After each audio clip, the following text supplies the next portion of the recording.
নিশ্চয়ই আমার প্রথমের ভিডিওটা দেখেই বুঝেছো যে আমরা দীঘার উদ্দেশ্যে বেরিয়েছি। তো এখানে আমরা 3টের সময় নেমেছিলাম চা খাওয়ার জন্যে। তারপরে আমরা হোটেলে অনেক কষ্ট করে এসেছি, চারিদিক বন্ধ, রাস্তা বন্ধ করে রেখেছে পুলিশ চারিদিকে, অনেক যুদ্ধ করে বলতে পারো।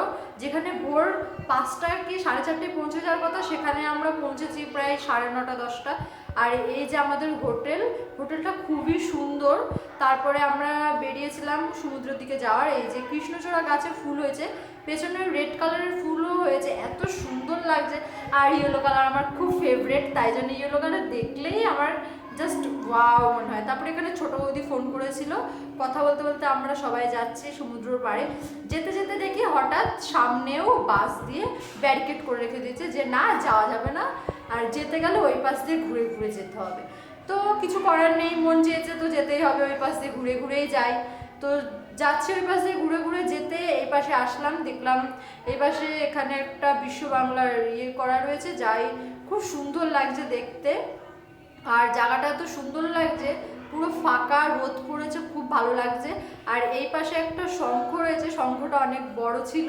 দাঁড়াও, এই যে শঙ্খটা দেখেছো কত সুন্দর লাগছে। আর ওই দূরে ছিল একটা গাছ ছিল, হরিণ ছিল, অতটা আমার মনে পড়ছে না। আর এই হলো সমুদ্রের পাড়ে চলে এসেছি। তখন চলছিল ভরা কোটাল, তাই ওপরে জল উঠে গেছিলো। এর নাকি আরও বেলা হলে নাকি আরও ওপরে জল উঠে যায়। তো তারপরে এবারটা আমরা বাড়ি আসার পথে তোমাদের দাদাভাইকে বলছি যে আমি একটা ভিডিও বানাবো, তা তোমাকে লাগবে, তা তুমি একটা ক্লিপ নাও। সবাই বলে দেওয়ার পরেও দেখছি পারছে না, আমার তো মাথা গরম হয়ে গেছে। যাই হোক, কোনোরকম ভিডিও নিয়ে বাড়ি হোটেলে আসলাম। তারপরে এখানে আমার দাদার ছেলের সাথে একটু খেলা করছিলাম সবাই মিলে। তারপরে খেলা করার পরে চলে গেলাম সকালের খাবার খেতে, লুচি আর কাশ্মীরি আলুর দম। কাশ্মীরি আলুর দমটা খুবই সুন্দর হয়েছিল, লুচিগুলো অনেক সফট হয়েছিল। যাই হোক, খুব সুন্দর খেয়েছি। তোমাদের দাদাভাই লুচি আলুর দম খেতে ভালোবাসে, তাই বললাম একটা বাইট নাও, আমি ভিডিও করব। ভিডিওটা এই পর্যন্তই, এরপর আরও ভিডিও আসবে। তোমরা সকলেই আমার পাশে থেকো, সাবস্ক্রাইব করে ফলো করো।